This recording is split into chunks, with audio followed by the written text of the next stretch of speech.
So it's a new year, which means it's a good time to ask questions about what we're doing with our lives. And I don't know about you, but I have noticed this really disturbing trend in our culture over the past few years. How many times have you been part of a conversation? Or how many times have you overheard a conversation that goes something like this? So how you doing, man? Oh, I'm good. I'm just busy. Staying busy. How are the kids? How's the job? Oh, good. It's just, it's really busy. We're running from here to there, going there to here. And if you really want to step up your game, you throw in that word crazy before busy. And it looks like this. How you doing, man? Oh, man, it's good. I'm just crazy busy. Crazy busy. Y'all have heard this, right? And it's like, seriously, when did this happen? When did crazy busy become the new normal in our culture?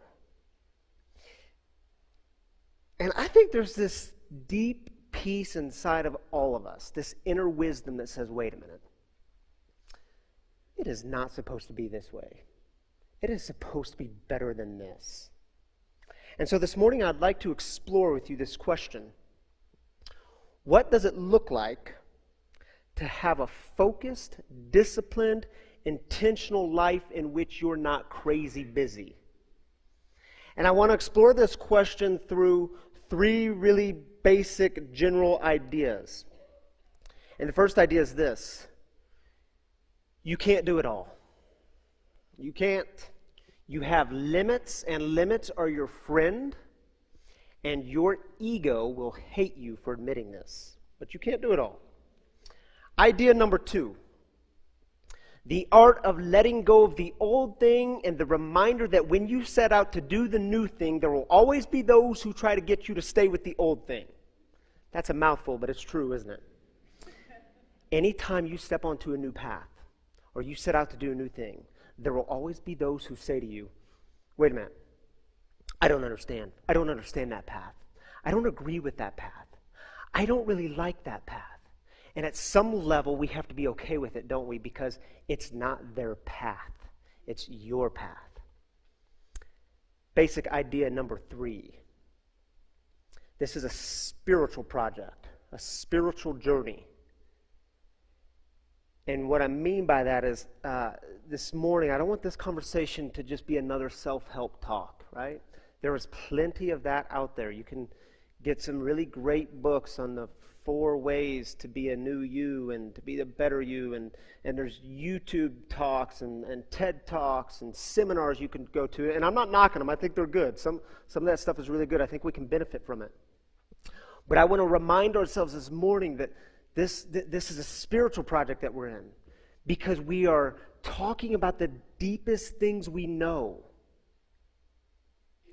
And that throws us into the spiritual realm, because your life is a holy, sacred gift, and what you do with it matters. And let me give a little disclaimer before we get too deep into things here. I do not by any means have this stuff nailed. In fact, if I had it nailed, we wouldn't be talking about it this morning. I mean, this is the stuff I struggle with. And I try to, when I get up here and talk with you all, I try to not talk about the stuff I have nailed, which is very few things anyway. But I figure if I'm struggling with this, then probably some of you are struggling with it. And a very simple observation is many of you don't have this thing nailed either. And that's why we need to talk about it, right? So let's jump in, shall we? And let's begin with a story. Because there's a great story in Luke's Gospel, chapter 4. And up to this point, Jesus has been teaching and healing and talking about this thing called the kingdom of God. And Jesus has been bringing new life to people who need it most. And then we come across this short, beautiful story in the middle of it all. And here's how it goes. Luke chapter 4, verses 42 and 43, just 2 verses. At daybreak, he departed and went into a deserted place. And the crowds were looking for him. And when they reached him, they wanted to prevent him from leaving them. But he said to them, I must proclaim the good news of the kingdom of God to the other cities also, for I was sent for this purpose. Now, it's kind of a little fascinating story, isn't it? Here Jesus is teaching, healing, bringing good news to people, bringing life to people. And then Jesus attempts to leave, to go to this deserted place so he can go on to a new city. And the crowds follow him. And they say, wait a minute, Jesus, you can't leave us now. Where are you going? And Jesus says, oh yeah, I'm leaving. I'm leaving. I got some more good news to proclaim into some other cities. I'm out of here. Jesus leaves because Jesus says yes to his story, his mission, his purpose. Therefore, Jesus has to say no to these other things, even though these other things may indeed be good things. Are you with me? So a few years ago, I made the intentional decision to begin working through my story, making sense of it, coming face to face with it, trying to bring some meaning to it, owning my story. And if you've ever been through the process of owning your story, you know that this is heart-grueling work. It's some of the hardest work you can do, but it's some of the best work you can do. It's very rewarding. And also a few years ago, I stumbled upon this thing called Storyline. Many of you know about Storyline. Many of you have been a part of a Storyline community in this community a couple of years ago. And so I don't want to rehash all the ideas of Storyline, but what I want to say is this.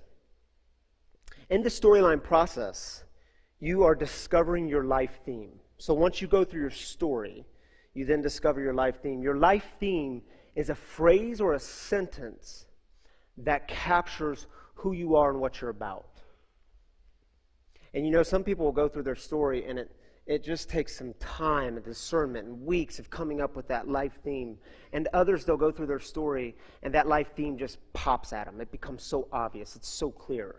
And I was one of those that when I went through the Storyline process, my life theme just popped out. It was so clear to me. And my life theme is this: to help others experience God and beauty in the midst of their mess and brokenness. And you might say, man, that's kind of weird. So you're just always involved in like mess and brokenness? I mean, what about the other stuff in the world? What about the joy part? I mean, how'd you get there? How'd you arrive there? Simple. It's my story. And I'll share with you some things that's not new. I'm not dropping any bombs here. But when I was 5 years old, my parents divorced. It was a really ugly divorce. It caused a lot of pain and heartache and ugliness for many, many years. And I also grew up with a brother who was 3 years older than me, and he lived a life of drug and alcohol addiction.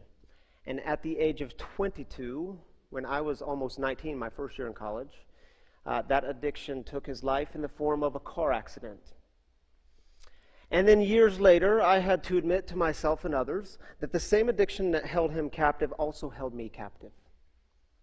Dang. And you see, I tell you these things to say, this weird thing in my life of always finding God in the struggle.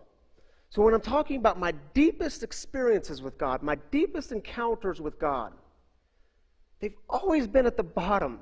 They've always been when things are seemingly falling apart. They've always been in states of hopelessness. It's been a thing in my life where I encounter beauty in the struggle. There's a reason on my wrist I have beauty tattooed here and struggle tattooed on this wrist. Because in my life, they have so often gone together. I can't experience the beauty without having first experienced the struggle. And God has this way of inviting us back to those places, calling us back to those places where we've had the most profound experiences. Go back there. That's where you have something to say. Go be with them. And here's the thing. I can't do it all. I can't do it all. And part of the freedom comes in realizing I don't have to do it all. I don't have to do it all. All I have to do is remain true to my story. All I have to do is be my authentic self, my true self. That is what the world needs of me, and it's what the world needs of you. The world needs you to be your true self, your authentic self. Stay true to your story. You don't have to do it all. Figure out who you are. Figure out what you're passionate about. Figure out those things in life that bring you the deepest senses of joy. Figure out the things that you want to say yes to so that you can begin saying no. Figure out what you want to say yes to so you know the things to say no to. It's the beauty of a life theme. It functions as my filter. It helps me say yes to things, but more importantly, it helps me say no to things. Because you can't do it all. You can't. And there'll be times where you look out into the world and you say, man, but there's just so much good work happening. There are so many great projects that need help. There's so many good organizations and causes that need help. Yeah, they need help. They need you, but you can't care about all of it. You can't. You don't have the heart capacity for it. And you know when you try to do everything, when you try to give yourself to everything, you can't really do anything well. You're giving mediocrity at best. Is it true? Rob Bell is one of my favorite theologians and public speakers, and he's got this great line where he says, "The good is often the enemy of the best." Man, that's true too, isn't it? The good is often the enemy of the best. How many times have you given yourselves to lots of good things, but in the process you failed to give yourself to the few best things? It's a new year. What are you doing with your life? And anytime you set out to do a new thing, anytime you set out on a new path, there will always be those who come along and try to get you to stay with the old thing. You know what I'm talking about here? Like when Jesus left to that deserted place and the crowds catch up to him, you know there were some among the crowds that were saying, laying a big guilt trip on Jesus, right? Come on, Jesus. You can't leave us now. You want to just leave so-and-so? After you've done all this good, you just want to leave now? I mean, come on, Jesus, you can't leave us. You know, I still remember the time in my life in college when I came to the realization that I no longer fit in a certain religious box. I no longer fit in the tradition of the evangelical church that I was born and raised into. And I remember the realization of stepping out of that and stepping into a new thing, the world of the mainline church, of the United Methodist world. And there were some who were saying to me, wait a minute, Ryan, you can't do that. That's not your thing. You can't do that. Well, I don't understand that. I don't like that path. I don't agree with that path. And see, what happened is I would get stuck in all these debates and arguments about trying to prove the validity of my path. But here's the thing. It wasn't their path. It's my path. And I would get stuck in thinking I had to hustle for my worthiness. You ever done that? You ever had to hustle for your worth? Yeah, you don't have to do that. Not in this new year, not 2017. You're worthy because you are.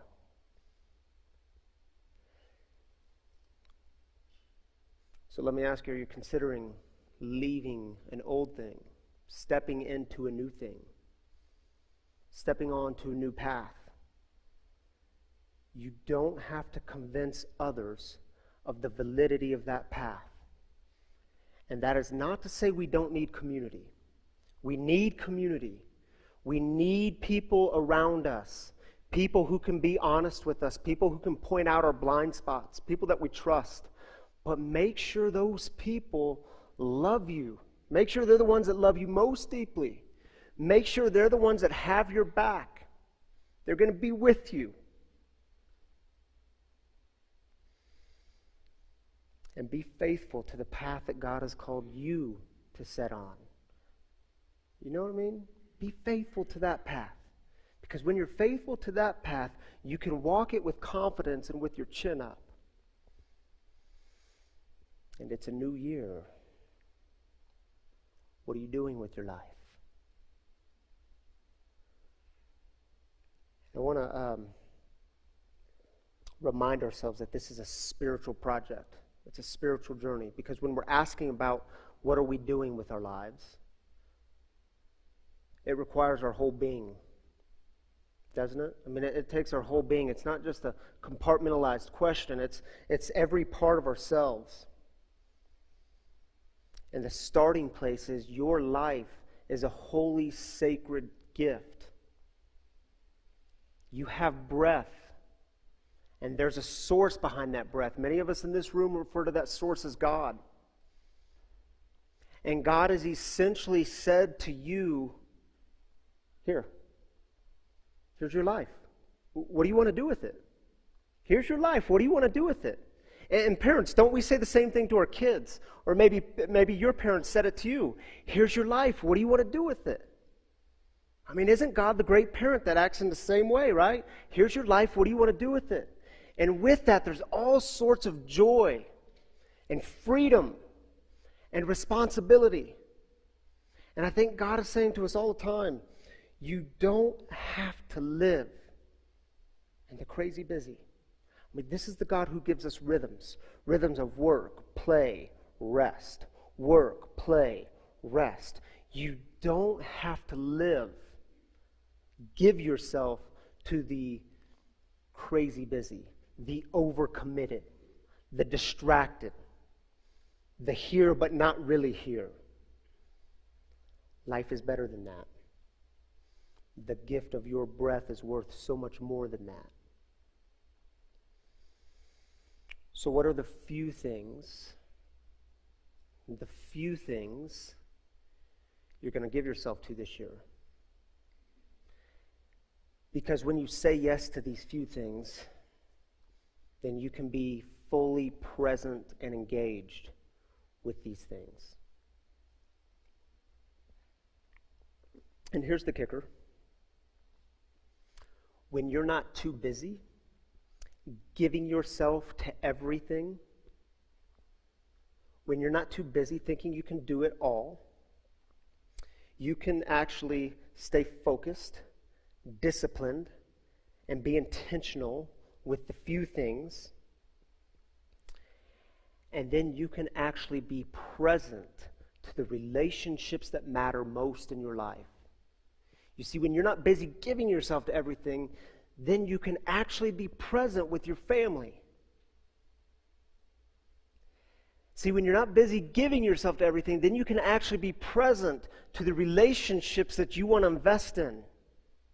You can actually be there and all the way there. When you're sitting with those people, your heart and your mind, they're not racing towards 100 other things because you haven't given yourself to 100 other things. You've given yourself to a few things, and you're going to do those things well. So let me close with asking you just a few questions. Are you living in the crazy busy? Overcommitted? Distracted? Here but not really here? What are you going to say yes to this year? And once you figure that out, that'll help you figure out what you're going to say no to. And is there anything you're doing because of guilt? Because someone guilted you into it? And are there things you need to let go of so that you can actually step out of the crazy busy? Do you know your path? Do you know your story? And is it time to stop trying to convince others of the validity of your path, your story? Do you know your worth? And is it time to stop trying to convince others of your worth? And do you know that you don't have to hustle for your worth? Because it's not dependent upon what you do. It's there because of who you are and the gift of life you've been given. So, my brothers and sisters, today it is 2017. Don't give your life to the trivial. Figure out what you want to give your life to, the few things. Amen.